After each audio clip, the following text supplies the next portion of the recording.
Salut, c'est Pascal de la chaîne Boutique Shopify Professionnelle. Aujourd'hui, je vais te montrer comment customiser le design de ton bouton sur Shopify et sur System.io. Tu vas voir que à nouveau, il s'agit d'une étude de cas CSS. Donc finalement, il n'y a aucune importance sur le CMS que tu utilises. Exceptionnellement, je vais faire ce tutoriel sur System.io puisque c'est ici que j'ai fait des choses intéressantes dernièrement et par manque de temps par rapport au fait de publier des vidéos puisque je suis sur plusieurs projets en même temps en ce moment, et du coup je vais partir directement de l'étude de cas que j'ai réalisée sur mon projet, mais ça ne t'empêche pas bien sûr après d'adapter ce contenu pour Shopify. Et si jamais tu as malgré tout des petites différences qui peuvent intervenir, je te laisserai éventuellement regarder ça avec un prestataire sur 5euros.com qui pourra te reprendre quelques propriétés de code si jamais ça ne fonctionne pas. En tout cas, le but de cette vidéo, c'était que voilà, sur Shopify et sur le thème Fastlane, il y a eu des super outils avec Fastlane Editor, et selon moi, ça reste évidemment la meilleure voie pour voilà, faire des designs d'animation, des animations qui sont quand même assez sympas sans utiliser la moindre touche de code. Néanmoins, je sais qu'il y a parmi les personnes qui m'écoutent des personnes qui démarrent sur Shopify qui n'ont pas le budget pour investir dans un thème premium ni dans une application à un coût récurrent. Il y a également des personnes qui vont me regarder qui ne sont pas spécialement sur Shopify, qui ne font pas de e-commerce et qui cherchent juste à améliorer leurs compétences en customisation de sites internet. Et du coup, ce tutoriel leur est tout à fait dédié. Donc du coup, je vais te montrer très rapidement qu'est-ce que on veut faire. Donc là, voilà, ça c'est la page sur laquelle on va faire l'étude de cas. Et du coup, comme tu le vois là, voilà, ici on va faire ça. Donc on va voir comment on fait ce petit effet horizontal et comment voilà jouer sur certaines animations, sachant que voilà là tous les boutons ont été rendus pareils. Mais là, tu vois par exemple sur le dernier bouton, on a un espèce de pump qui s'active de manière indéfinie. Donc je vais te montrer tout ça directement avec le code qui est ici et que tu pourras récupérer à la fin de la vidéo. Donc le code est ici. Donc alors le code là ici qu'on va étudier, c'est ceci. Pour information, là voilà, je l'ai mis sur la langue CSS pour vraiment que tu puisses voir quelques couleurs. Ça arrive qu'il y ait des fois des petits bugs ici, mais voilà, c'est vraiment pour mettre en avant certains éléments de la structuration du code CSS pour que tu puisses mieux t'y retrouver. Et par ailleurs, donc là ici à chaque fois, ça c'est le sélecteur que tu retrouves à chaque fois dans la première ligne de chaque élément. Mais du coup, le sélecteur, forcément, pour toi, il y a une grande probabilité que ce soit pas juste button. Là, moi, je t'ai mis l'élément par défaut. Donc, parfois, sur le thème Fastlane, l'élément peut être défini par une classe, notamment si, voilà, là, moi, je te mets là en page d'accueil. Je vais rechercher en tapant sur la touche du clavier F12 ou clic droit, inspecter l'élément. Là, du coup, j'arrive sur la console. Je peux aller juste ici et là, on voit que le bouton, c'est un lien, donc la balise A en HTML et avec cette classe. Donc là, voilà, là par exemple, tu vois, c'est la classe que je t'ai mis juste ici, button, scroll, link, trigger.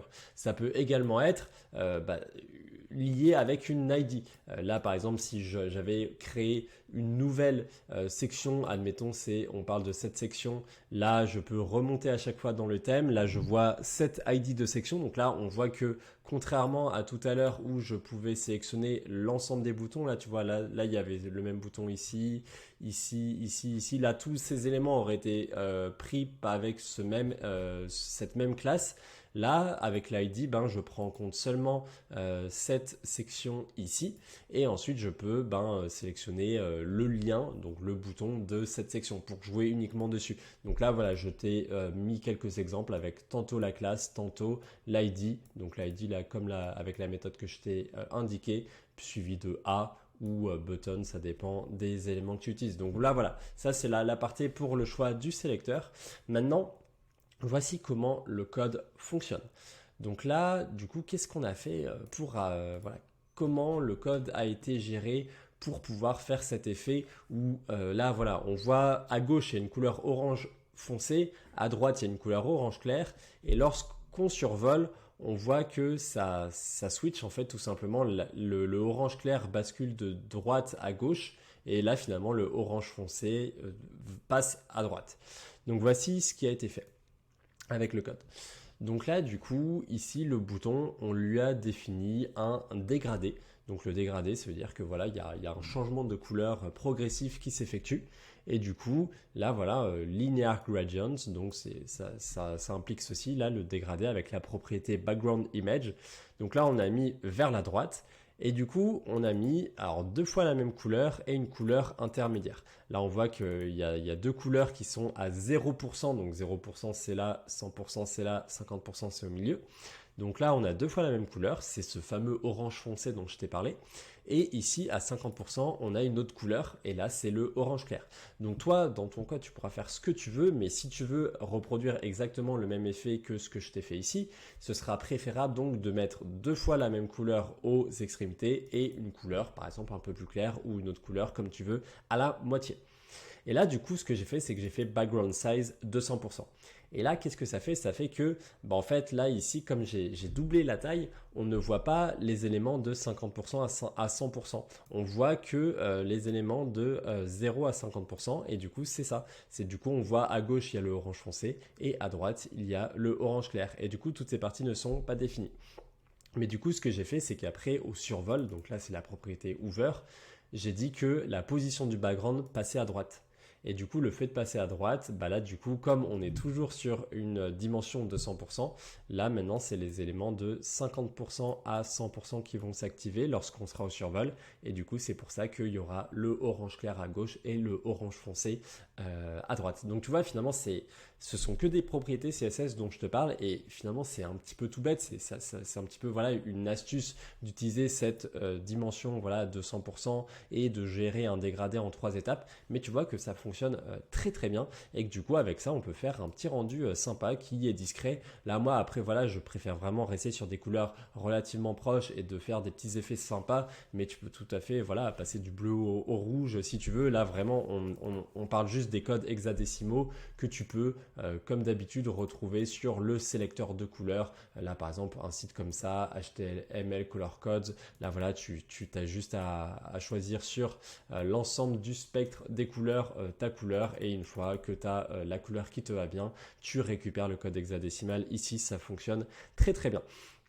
Donc là, voilà, là, du coup, tu vois, ça, c'est vraiment le fondement de l'astuce. Mais du coup, comme tu le vois, du coup, sur cette étude de cas tout à l'heure, c'est que là, du coup, au survol, on voit également qu'il y a un petit effet zoom qui après, voilà, se remet dans sa position initiale. Donc là, comment on fait ça? Donc ça, c'est intéressant parce que même si le CSS et le HTML sont par défaut des éléments appartenant plutôt à la famille statique du site web, on peut malgré tout avec le CSS faire certaines animations dynamiques sans passer par exemple par du JavaScript. Et du coup là c'est ce que j'ai utilisé. J'ai utilisé cette petite propriété qui s'appelle le keyframes et là du coup ensuite j'ai défini la propriété scaler. Donc là tu peux l'appeler Toto si tu veux, mais du coup à nouveau comme là on va parler de cette propriété, le scale, c'est-à-dire le fait de changer d'échelle, je l'ai appelé scaler. Voilà, mais du coup à nouveau tu peux l'appeler comme tu veux ici. Il faut juste que lors de l'animation du survol, animation là tu vois, il faut que ça ce soit le même nom à chaque fois si tu veux t'y retrouver. Voilà, donc là tu peux écrire Toto, là tu peux écrire Toto, il faut juste que ce soit écrit la même chose ici. Et là c'est des commentaires, tu peux bien écrire ce que tu veux, tu peux écrire animation zoom si tu veux, il n'y a aucun problème. Voilà. Mais du coup, je t'apprends vraiment, j'essaie vraiment de te montrer qu'est-ce qui est important dans le code, qu'est-ce que tu dois comprendre pour la structuration. Et du coup, là, le keyframe scaler, il dit qu'en gros, donc 0% c'est le début, 100% c'est l'arrivée. Tu peux également écrire from à partir de et tout vers la destination. Voilà, tu peux l'écrire d'une façon ou d'une autre. Donc à 0%, on est en taille 1. L'échelle 1, ça veut dire c'est l'échelle actuelle de ton bouton. Et je dis qu'ensuite, une fois qu'on est arrivé, on est à 1,03. 0,3, c'est-à-dire qu'il a grossi de 3%. C'est pas énorme. Je te conseille pas, par contre, de faire forcément tu peux tout à fait donc changer le chiffre ici, hein, si tu veux, mais ça devient rapidement très invasif. Donc, je te recommande de faire à nouveau des animations plutôt dans la subtilité. Et de même que là, je te conseille d'utiliser des couleurs relativement proches. Je te conseille là de rester sur des tailles relativement proches de 1. Voilà. Et donc là, ici, donc dans le survol, il y a, comme tu le vois, deux manières de l'écrire. Soit cette animation t'écrit tout en une ligne ici, soit tu peux l'écrire sur 3 lignes. Donc là, d'abord, je vais déjà t'expliquer sur 3 lignes comment ça marche, et ensuite, je t'expliquerai comment tu peux tout mettre directement sur une seule ligne. Donc là, l'animation, donc comme je te l'ai dit, on utilise la même propriété qu'on a écrit ici et qui est le scaler. Du coup, on voit bien que ça va entraîner un changement de taille. Là, ici, tu peux mettre la durée pendant laquelle va se faire cette animation. Donc là, voilà, on parle vraiment de l'arrivée de taille normale jusqu'à taille zoomée. Alors 0,45 secondes, c'est assez précis, mais ça va très bien. Tu peux mettre 0,5 si tu veux. Tu peux, si tu as besoin d'animation plus courte, tu peux mettre 1 seconde, 2 secondes, 3 secondes, mais tu vois que ici, ça correspond tout à fait avec à ce que je voulais. On veut quand même que la personne ait le temps de le voir. On veut quand même que ça se fasse de manière un petit peu douce, donc 0,45 secondes, c'est très bien. Si tu avais mis 0 secondes, bah en fait, il y aura une cassure, donc ça marche pas, donc il faut mettre un certain délai quand même. Animation Direction Alternate. Alors ça, le alternate, ça veut dire que ça va se faire ça va aller d'une direction à l'autre. C'est-à-dire que tantôt, ça va aller de la direction de 0 vers 100%, ça veut dire que ça va aller de la petite taille vers la grande taille, mais qu'ensuite, une fois qu'il est arrivé vers cette grande taille, il va rebasculer de 100% vers 0%. Si j'avais pas écrit alternate, en fait, il faudrait imaginer qu'il était à petite taille, il va vers la grande taille, et là tout d'un coup il se réinitialise à la petite taille, il va vers la grande taille, mais sans redégonfler en fait, si tu veux. Donc là c'est vraiment ça, ce alternate, ce qu'il permet, c'est qu'une fois qu'il est arrivé à 100%, il va dégraisser linéairement vers 0%. Et du coup là ici j'ai mis le Animation Iteration Count 2, et 2 ça veut dire que je le fais seulement 2 fois. Ça veut dire qu'il va le faire une fois il va gonfler, une fois il va dégonfler, et ensuite l'animation s'arrête. Là on voit que je suis toujours au survol du bouton, mais malgré ça le bouton n'a plus d'animation particulière. Il reste toujours là sa position à droite, ce qui fait que le changement de couleur ne se réinverse pas, mais on voit que là il y a juste eu deux positions, et que du coup il a arrêté tout simplement de se gonfler ou de se dégonfler. Contrairement à par exemple cet élément ici. Là, ici, on voit que même une fois que je suis au survol, il continue de faire son gonflage et son dégonflage. Ça, c'est parce que au lieu de mettre 2 ici, j'ai mis tout simplement un infinite. Donc, tu vois on peut à nouveau jouer sur les différentes propriétés et sur les valeurs de ces propriétés. Hein. Là, voilà, là, tu as les valeurs hein, ici à chaque fois après les 2 points. Et du coup, on voit tout à fait que on peut changer en fonction de ce que l'on veut. Donc là, moi, par exemple, j'ai défini que en fin de page, je veux quand même que les personnes revoient le bouton de manière un petit peu plus marquée. Donc, j'ai décidé de mettre infini ici. Mais pour tous les autres boutons, j'ai décidé de mettre compteur 2. Et ça me va très très bien. Maintenant, on peut tout écrire sur une ligne, c'est-à-dire au lieu de bien préciser Animation Direction, Animation Iteration Count, tu peux l'écrire de cette manière. Donc voilà, là, il faut bien faire attention à mettre d'abord les propriétés de l'animation. Ensuite, tu mets le ease. Alors là, ça veut dire que c'est un fondu, tu n'es pas obligé de le mettre là, tu vois ici sur les 3 lignes. Le 2, tu peux le mettre là, et alternate, tu le mets à la fin. Voilà, mais en tout cas, je vais peut-être changer l'ordre pour vraiment que ça t'embrouille pas. Mais en tout cas, tu vois qu'après, tu peux l'écrire à chaque fois le CSS d'une manière un petit peu plus concise une fois que tu as bien compris comment ça s'écrit de cette manière. Donc là, du coup, le code, moi, à chaque fois, il faut l'intégrer dans du contenu CSS. Donc sur Shopify, à chaque fois, c'est sur le thème Fastlane, tu as directement sur le thème que tu peux le faire. Donc tu vas dans là, voilà, je te le refais vraiment à 0. Tu vas dans Theme Settings, General et Custom CSS. Donc ça, c'est ton CSS personnalisé. Et du coup, ce qu'on a écrit jusqu'à maintenant, c'est du CSS. Donc tu peux, au lieu de tout sélectionner, tu peux sélectionner soit l'écriture 1 ici, soit désélectionner l'écriture 1 et prendre l'écriture 2 à la place. Et du coup, à nouveau, voilà, prends bien ta bonne classe, ton bon ID, etc. Et tu peux tout simplement copier le code. Ça fonctionnera bien. Moi, sur system.io, ça fonctionne un petit peu différemment puisque, en fait, tu n'as pas immédiatement de balise CSS. Donc, en fait, il faut l'intégrer dans un contenu HTML personnalisé dans lequel tu vas intégrer des balises style. Donc, dans ton HTML, tu as des balises style au début et après, et comme ça te permet finalement d'intégrer du contenu CSS personnalisé à l'intérieur d'un élément HTML. Donc voilà, sur system.io c'est comme ça que ça marche, mais en tout cas voilà, sinon à chaque fois normalement tu as un contenu CSS sur lequel tu peux installer ton code sans problème. Voilà, donc du coup là j'ai un petit peu terminé cette vidéo. Maintenant je te fais un petit bonus quand même, c'est que du coup comment est-ce qu'on peut en faire plus à partir du moment où tu as compris un petit peu comment fonctionnent les propriétés du bouton, les propriétés du bouton survol et les fameux effets d'animation. En fait là tu vois il y a d'autres effets. Donc là, du coup, là, voilà, tu vois à nouveau, là, je t'ai mis d'autres propriétés ici. Là, par exemple, voilà, tac, tac, tac. Ici, on a à peu près les mêmes lignes que là. C'est juste que du coup, j'ai un petit peu changé la propriété. Maintenant, on part sur un bouncer. Un bouncer, ça va du coup, là, on le voit un petit peu si tu maîtrises l'anglais. Ça veut dire, au lieu de changer d'échelle, cette fois-ci, on va se translater sur l'échelle Y. Alors, l'échelle Y, c'est même l'échelle verticale. Donc, ça veut dire qu'il va faire un petit saut à chaque fois que tu es au survol. Donc ça, voilà, ça peut être intéressant. Alors après, voilà, soit il va en haut, soit il va en bas, ça dépend là de si tu mets une valeur positive ou négative. Là, tu vois que j'ai un petit peu changé l'écriture, c'est aussi pour t'acclimater voilà, à différentes syntaxes du CSS. Donc au lieu de mettre 0%, 100%, j'ai mis from to, comme ça met voilà, un départ et une arrivée.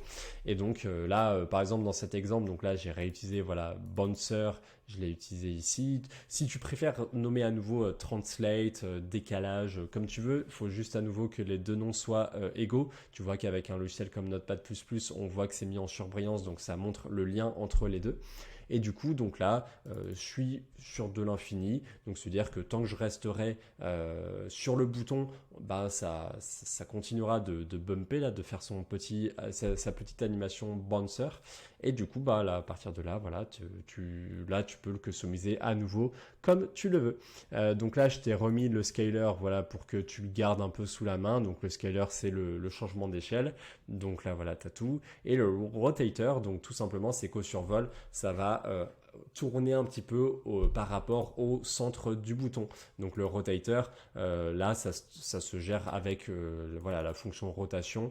Donc à nouveau, là, tu peux mettre les valeurs en degrés. Donc si ça va de moins 2 degrés à 2 degrés, c'est-à-dire que si le bouton est horizontal, ça va faire tac, tac, voilà. Et du coup, tu peux gérer ça à nouveau en alternate pour que ça aille d'un sens vers l'un, puis d'un autre vers l'autre. Voilà. Donc, du coup, j'espère que la vidéo est claire, je sais que c'est pas forcément le plus simple lorsqu'on démarre le code, etc. Mais ça permet à nouveau d'obtenir des effets vraiment sympas et c'est à nouveau ce qui fait toute la différence entre quelqu'un qui va se contenter des boutons qui sont proposés par défaut, soit dans Shopify, soit dans System.io, soit sur tes templates de base, et quelqu'un qui va mettre quelques petites animations CSS. Et là, voilà, je te l'ai pas présenté dans ce tutoriel, mais là, tu vois, il y a des petites bordures rondes, il y a une petite bordure noire en bas.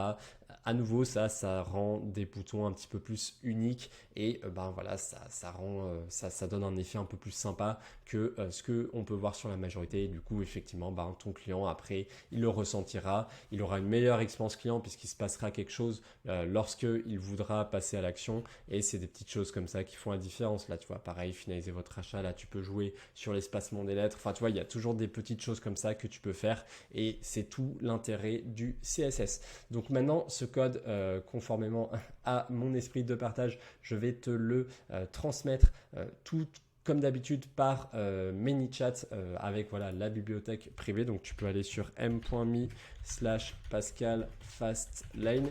Donc là, voilà, ça va de toute façon, tu auras le lien dans la description. Ça va te rediriger sur la messagerie de Facebook. Et du coup, tu auras plus qu'à écrire le code button de celui-ci. Et du coup, ça t'enverra le code avec les ressources. Donc, un petit mot d'ailleurs par rapport à ces différents codes.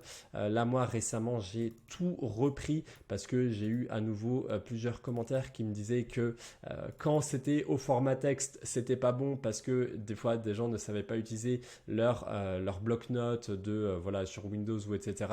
Donc du coup, je l'avais passé en format PDF via du PowerPoint.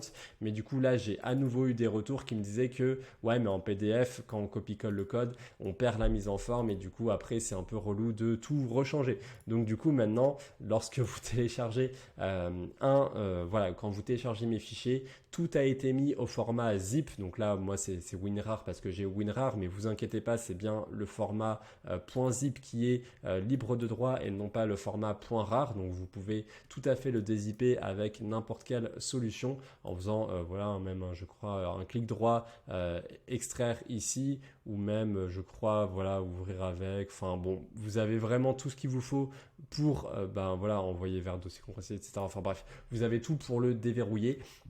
Et du coup, dans chaque dossier, vous avez à la fois la version en mode PDF et à la fois la version en mode texte comme ça. J'espère qu'à nouveau, vous vous rendez compte du travail que c'est pour bah, voilà, vous transmettre ces codes à chaque fois. Je joue le jeu malgré là, le fait que j'ai pas beaucoup de temps pour continuer de vous proposer du contenu par vidéo et surtout de vous proposer ces ressources gratuitement à la fois en version PDF et à la fois en version texte. Donc si toi aujourd'hui tu vas télécharger les ressources et que tu vas en profiter, ben, sois conscient que c'est du travail et si tu peux à nouveau jouer le jeu et mettre ne serait-ce qu'un avis 5 étoiles sur Google Pascal Dégu, là voilà, il te suffit de cliquer ici et de faire donner un avis. Voilà, si tu as la flemme d'écrire un avis, tu peux mettre un 5 étoiles, c'est toujours ça de prix et ça fait plaisir. Voilà, en tout cas, je reste à votre disposition. Si vous avez la moindre question, posez-la dans les commentaires pour que ça bénéficie à tout le monde.